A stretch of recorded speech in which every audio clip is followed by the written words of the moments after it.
Hi everybody, welcome to the Toronto Real Estate Show with Jenelle and Leslie. I'm Jenelle Cameron. Hello, I'm Leslie Pearson. And today we are going to go over the September Toronto Real Estate Board statistics. Hey everyone, welcome back. Hope you had a great week. Thank you for tuning in as always. And before we get started, I just want to give a little reminder, if you don't mind taking just a second at some point throughout the episode and give us a rating, I couldn't think of the word, rate and subscribe.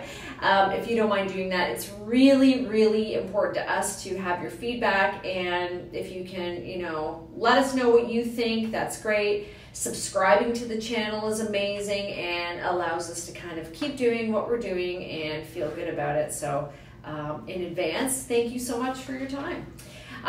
We get lots of questions these days, so that's amazing. So we know people are listening, and we're happy about that. I think last month, I forgot to tell you, we had like 4,500 listens or something like that. Mm-hmm. Good. So thanks everyone out there who's listening. So, okay, we're going to talk about the stats today. We'll give you a quick little overview of what's happening from our perspective in the market.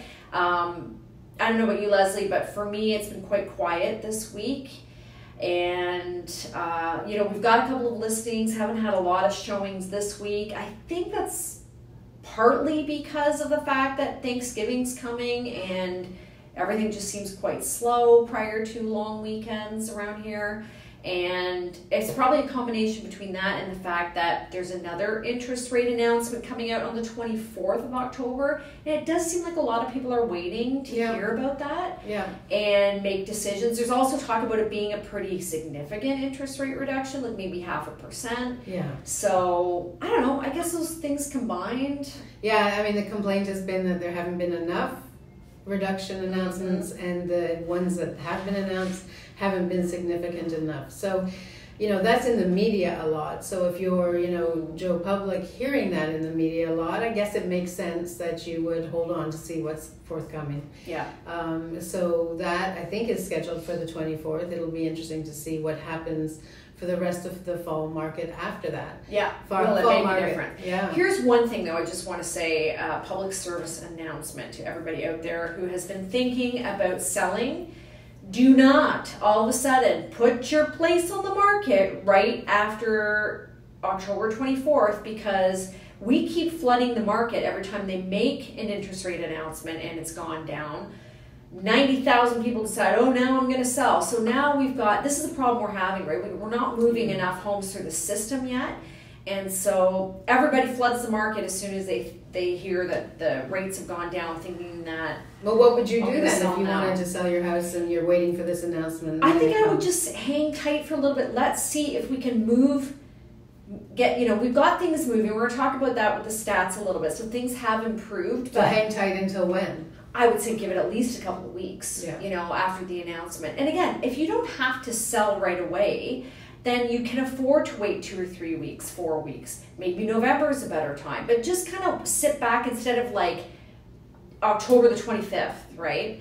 So that'll be interesting for us, and we'll tell you what that's like on October 25th. We will tell you how many new places hit the market, right. Especially with condos. It's logical to figure out what will happen. So it's all supply and demand. If people hear this news on the 24th and then put their places up for sale, what do you think is going to happen? Yeah, and I think we just need to sit back, hold tight for a minute, take a breath, see what's happening. If there are 500 units go on the market downtown that look like yours, it's probably not a good idea for you to do it. Wait a couple weeks. Yeah, I agree. But if you have to, and that's okay too. But I think the problem is there's so many people trying to take advantage and time the market, which we always say you cannot do. Right. Now the fall market typically goes to like the first week, second week of December. Yeah. And then it like really shuts down for a good at least month, I think. So mid-January things really pick up. So people might be, keeping that in mind as well. Like October 24th doesn't leave a lot of time to sell before it shuts down. Yeah. So if you October 24th you're okay, but if you wait 2 weeks, I'd almost wait till January 15th. Maybe. I think November's usually pretty strong though. Yeah. Yeah, just sit, I guess, and things, the rules are not necessarily applying right now as they used to I anyway. think that's the case. Yeah, November, December could be busy. You never know. But all I'm saying is, like, if you are a buyer, just sit tight until you assess before you just, and tell your realtor, let's just wait and see. If you're a seller. Yeah. If you give it a couple of weeks and let's just see. Buyers, that's a totally different story. Obviously, I think, you also have to take advantage, but in a different kind of way. Yeah.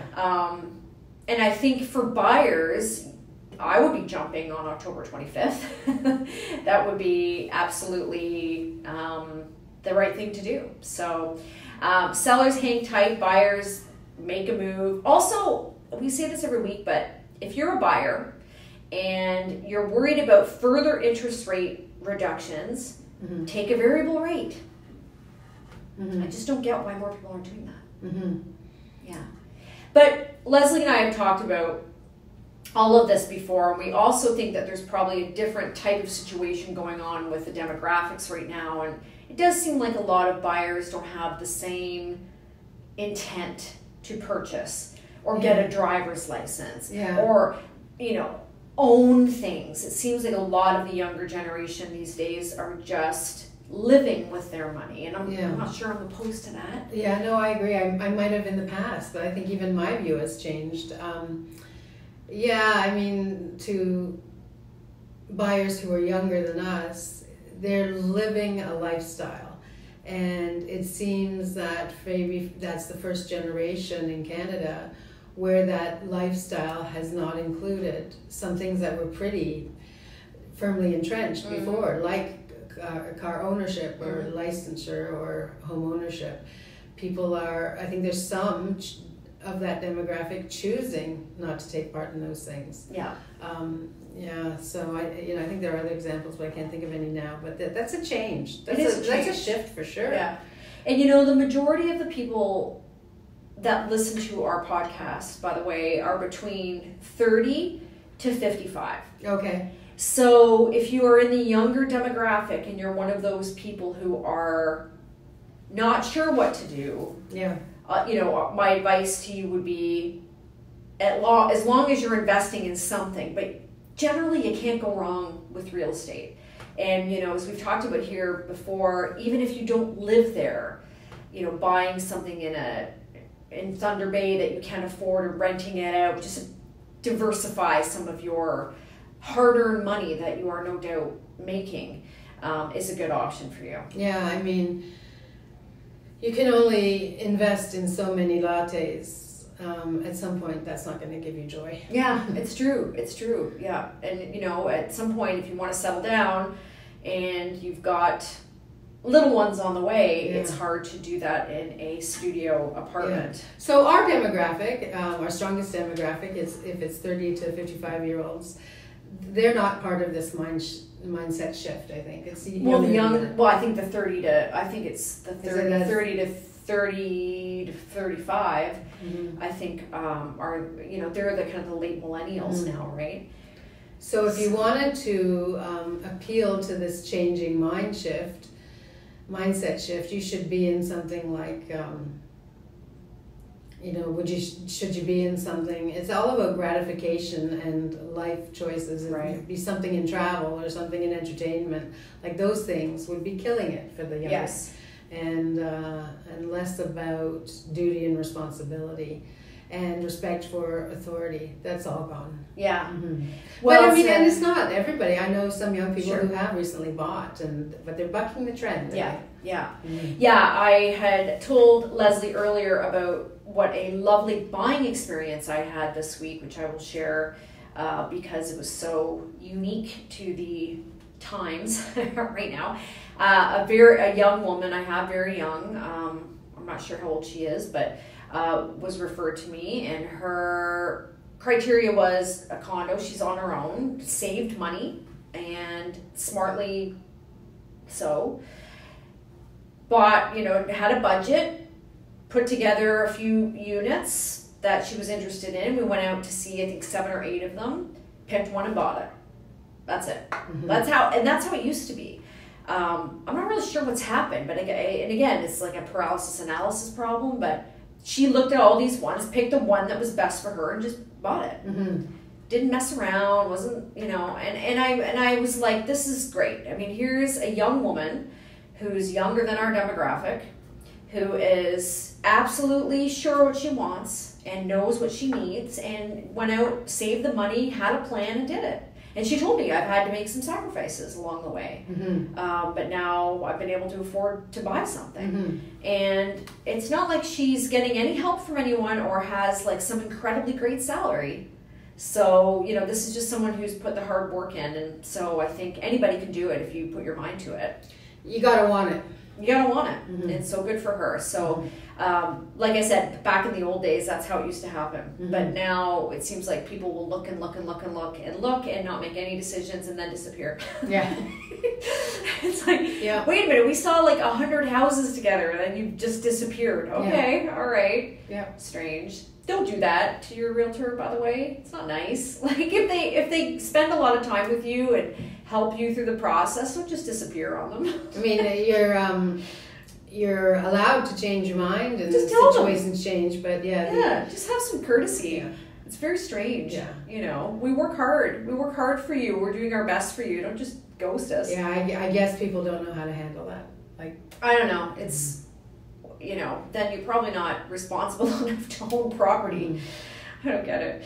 Anyway, we're going to talk about the stats because I think this was pretty good news this month, because for the first time in a long time, we have seen a sales volume increase year over year in September. As you know, every month we talk about sales being down 20%, 30%. Well, now we are happy to report that we were up 8.5% in sales volume compared to last year. 8.5%. So that's a really big jump and great news. So it seems to me, and TREB says, that, you know, buyers are starting to come out again. They're starting to think about it. They've been sitting on the sidelines for a very long time, and a lot of them are starting to realize, oh, wait a second, I better make a move. On top of that, we also had a 10.5% increase in new listings. So you would think we've got, you know, a lot more new listings, and we do have more sales, but still not as many sales. So not as much of a sales increase as we've had new listing increase. But prices still holding steady, and in fact, they were flat, basically. Yeah. They were down just a tiny bit. At average price for a home in the GTA, $1.107291. But last September, $1.18215. So really marginal. I mean, it's not even much of a difference at all.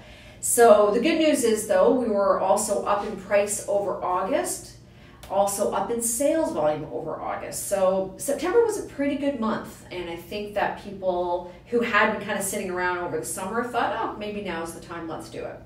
So love to see that, because from a new listing standpoint in particular, I mean, I sit there and I watch the listings come on, especially in the downtown core. Yeah. And it's shocking and mind-boggling how many new listings come on the market every day. Hundreds every day. Yeah.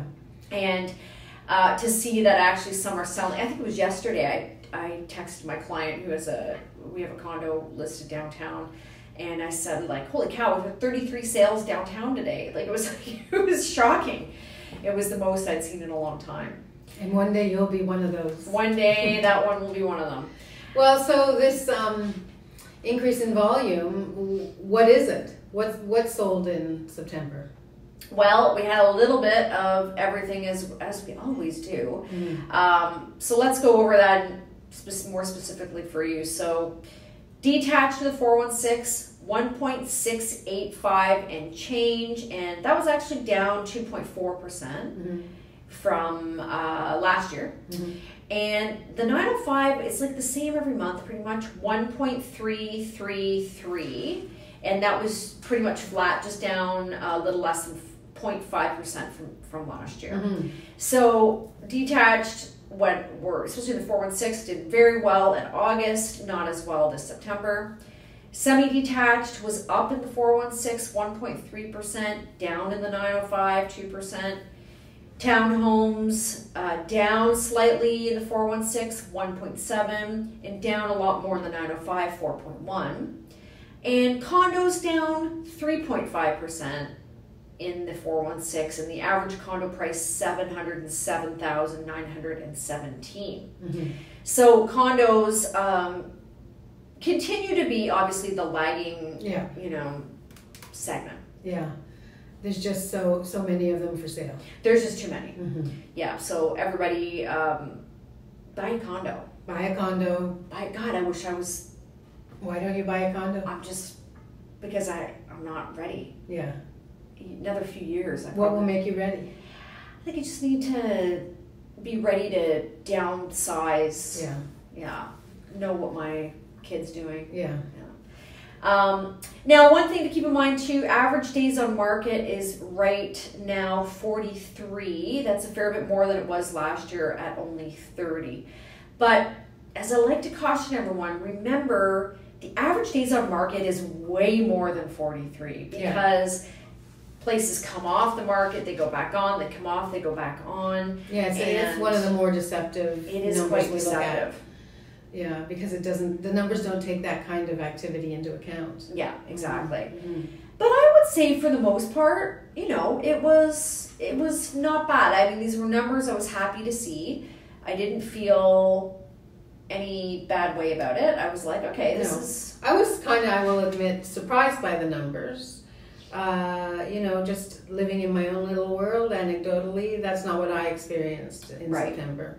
So it's always interesting to see the stats and realize, my little world is not maybe representative of the whole community. Right. But no, those numbers are better than I expected. Yeah. Mm-hmm. Yeah. So what do you think is going to happen for October? Well, we're getting another interest rate announcement the last week of October, I think the 24th. People are talking about it being a bigger drop than we've had before. And so, if you believe that people are holding back, waiting to hear that, and there's no evidence to suggest that isn't true, then you would expect a busy end of October through November. That's what I would expect. On my experience, I have a hard time imagining at least the buyers that I talk to jumping in that soon. I think the people I talk to are out until next spring. And what are they saying? What are your buyers telling you? We just want to wait? Yeah. And what is it? What are they nervous about? Are they nervous about work? Are they nervous everything. I think everything financial. They're worried about the increasing costs to live. They're worried about their job stability. They're worried about inflation. They think they're going to be even more interest rate reductions, so why act now? They think some think that the prices are going to drop, so why buy now? It's all over the map. Some of it is just based on gut and kind of not looking at the numbers or trying to make sense of things, because some of what they say, if you look at the numbers, doesn't gel.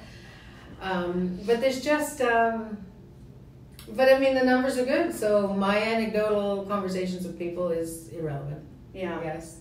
Well, not necessarily. I mean, I think it's important for us to, we are in the trenches every day. Yeah. We are not. I've had buyers back off, and they will not be looking till next spring. Yeah. Yeah. I just wonder why. Yeah. I've had, on the other hand, I've been involved I've had some houses that my buyer clients were interested in, and sellers are doing some wonky things, and I think maybe that contributes to the buyer resistance. Like give us an example. Like, I had a buyer just about to put an offer on a property that had been on the market for a year. And over that year, the asking price had been, over time, reduced by almost $500,000. And we were about to put in an offer. The listing agent did not know we were about to put an offer when he called and told me, guess what, we got an offer. So after a year, we could have been in competition, which is funny because you see that sometimes. You do. But I know that buyer did submit an offer. We my client decided he didn't want to be in competition on a property that had been on the market for a year. But that buyer did proceed with an offer, and I know that offer was at asking price, and the seller just decided not to sell. Oh my God, that's ridiculous. Too low, and he's going to relist in the spring at the original price of a year ago. Can you imagine that poor agent? Poor guy. Oh, he's not happy. No. Not happy. No. I mean, what are these? So there's things like that. You've been on the market for a year. You got an offer. Like, make it work. That's success. Well, I had a good one last week. I showed 2 places in one building. Both of them listed for $599. Both of them kind of the same type of deal. Out of nowhere, I get an email from one of them saying that interest had been so great that they've decided to hold back offers. Then the other one said, interest has been so great, we've decided to hold back offers. Oh. Then it wasn't the same agent, so they held offers 2 nights apart. Okay. Neither of them sold on offer night. And one of them ended up raising the price. Like, it was so outrageous. Yeah. You'd been on the market for weeks and not sold, and now some interest is so good. But that is a sign of the times, though, to a certain degree. Is I thought, okay, interesting. Here are these 2 units who, I mean, imagine holding an offer date on a condo right now, but their interest was so busy that they decided to hold back. So that's something. That means something is happening. I also just had a situation where a house we went to see has been on the market for a good 4, 5, 6 maybe months, and they've reduced the price over that time period, not the $500,000, but some, so that it's now like unheard of low asking price. And the poor listing agent, not the poor listing agent, but the listing agent successfully got an offer. What was poor about it is, I don't know what the offer was, but it had to have been even lower than this very low asking price, because he called me begging us to submit an offer. Please. Telling us, it wouldn't take much, we could have this property. Like, so upset. Gosh. So that I didn't check it. Why did your buyer not jump on that? There's other reasons, but yeah, there is a little bit of that going on, but then you see other stuff selling in multiples. Yeah. In my neighborhood, like in the beach, like you've got a real 50-50 split. Like it's either selling multiples or not selling at all. Yeah. And nothing in between. Yeah. So in the area where I live, there are not offer days and there are not multiples, but things tend to be selling. But I still do find that sellers in particular can often have outrageous expectations. Yeah, no question. Yeah. There's a listing not far from me that I would say has to be, I hope by what I say I'm not giving it away, but I would say has to be the worst location in the city. And they have a grossly high asking price. Oh my God. Like, do they just not intend to sell? Like, there's no chance. And if you're one of those people, sellers that are like, oh, we'll just see what happens, let's just try it, don't do that. Why would you? So I feel for that agent. You're screwing the market. It's the agent's fault. I would never. If I had to buy a seller say to me right now, I'm just going to see what happens. Yeah. Like I would just want to try it with this high asking price. They'd be like, find somebody else. I'm not going to do it. Yeah, we're in it for business, not for just this is for kicks. To do. Yeah, oh my God. Yeah. I'm not gonna spend thousands of dollars marketing your property just so you can say, this house that I refer to, they tried to sell a couple of years ago. They used the same agent. I think it was even more they were asking then, and it looked beautiful. It's a renovated, very nice house, and it was staged lovely. This time they're using the photos from that listing, and it's vacant, it's empty. Yeah, like forget it. Well, and that's he's not putting any money in. That guy's like, I'm not doing this, and I think that's the problem we're seeing right now with a lot of listings is that the realtor doesn't want to put any money into it because he knows. Yeah, especially if it's a condo. Yeah.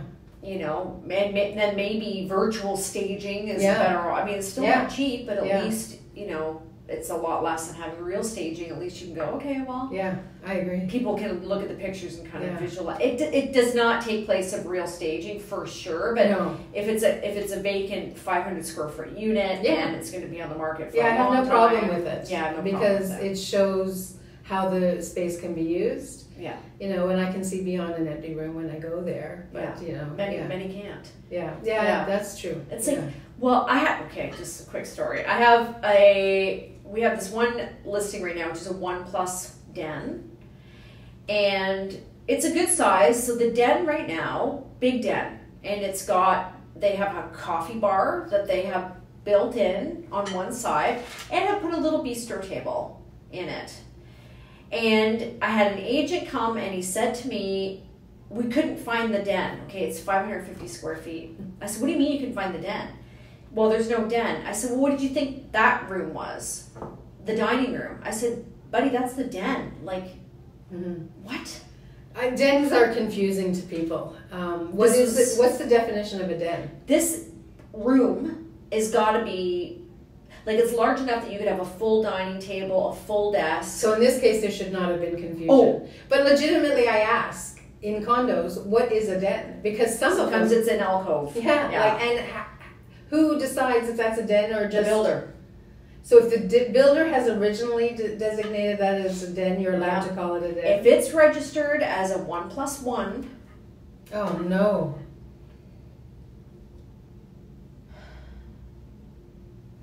Oh my God. We can't do this again. No.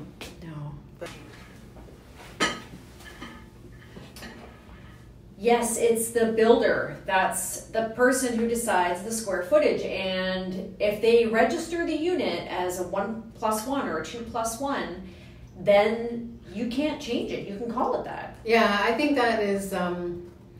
that's the problem. It's so discretionary, and that's why people out there are so confused in knowing, because there's such a wide range in dens. Yeah. You go from separate rooms that almost could be used as an additional bedroom to like just a little nook out in the wall. And so it almost is ridiculous. Yeah. And people don't understand that. So I mean, it sounds like in your case, it was pretty obvious what was a den. So that's not a builder error. That sounds like that's a realtor. You get all kinds, I tell you, all kinds. Yeah. Anyway, thanks so much for tuning in, everyone. That's our stats for September, and anxious to see what happens next month. But as Amber mentioned before, don't forget to rate and review and subscribe. If you can just take a second, that would be amazing. Don't forget to follow us on our social channels too, at the Jenelle Cameron Team. And if you're interested in a condo, we happen to have 3 beautiful condo listings right now. Yeah. We've got a couple downtown. We've got one in the beach. So if you're interested in hearing more about that, let us know. And on that note, have a great week and happy real estate. Happy real estate, everyone.